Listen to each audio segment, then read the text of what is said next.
Hey, my name is Casey Madrid, and I've had this channel for a while. I've done lots of just little funny stuff, me and my kids, but I really want to do something that makes a difference in people's lives. There's so many other people that are influencing and doing awesome things about family life, and just I want to do something a little different.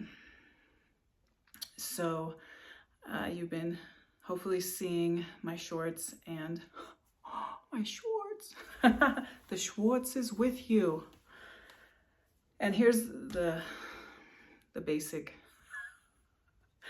the bottom line. A little over 31 years ago, approximately 31 years ago, I was demonized. A demon spoke through me.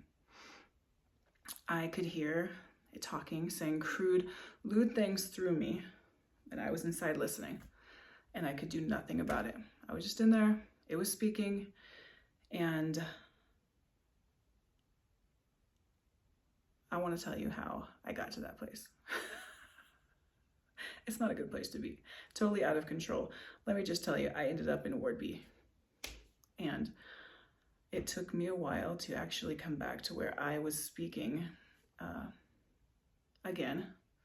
The demon was dormant for a while. But I want to tell you how I got there and how I got free.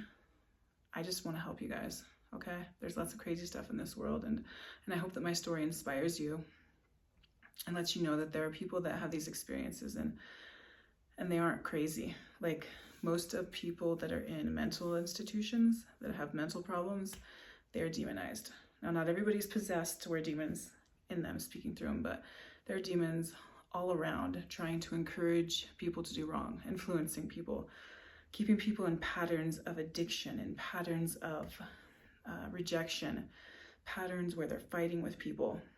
I mean, it's a real thing, but there is freedom. So for me, I grew up in Big Bear, California. It's a beautiful place. It's lovely, but my mom was 18 when she had me. My dad was 18. My mother had been on the streets and on her own for a while because her mother, God rest her soul, she's with Jesus now.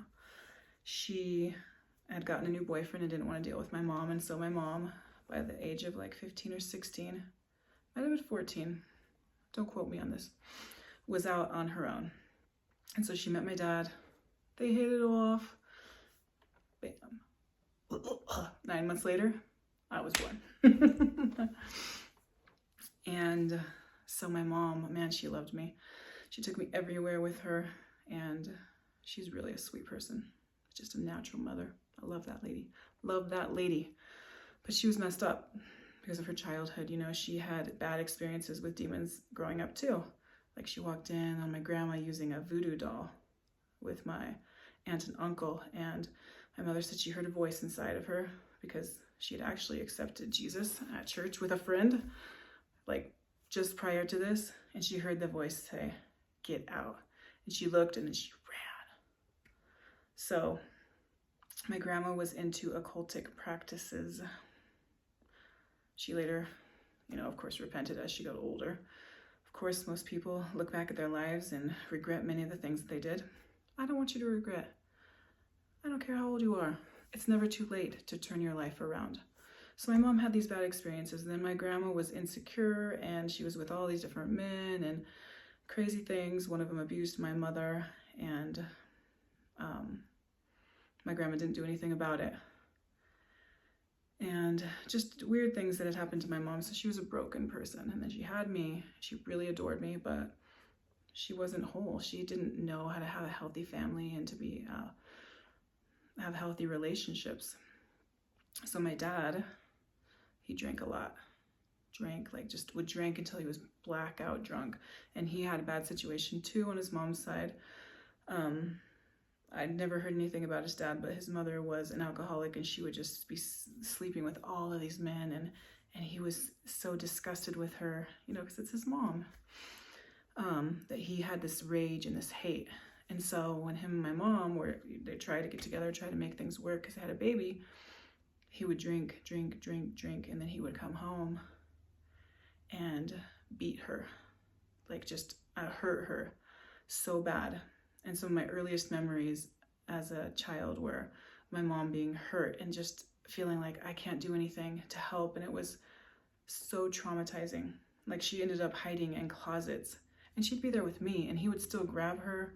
And like, I blacked out a lot of it, but I still have some memories, like her flying through a fish tank and like all the fish dead in glass.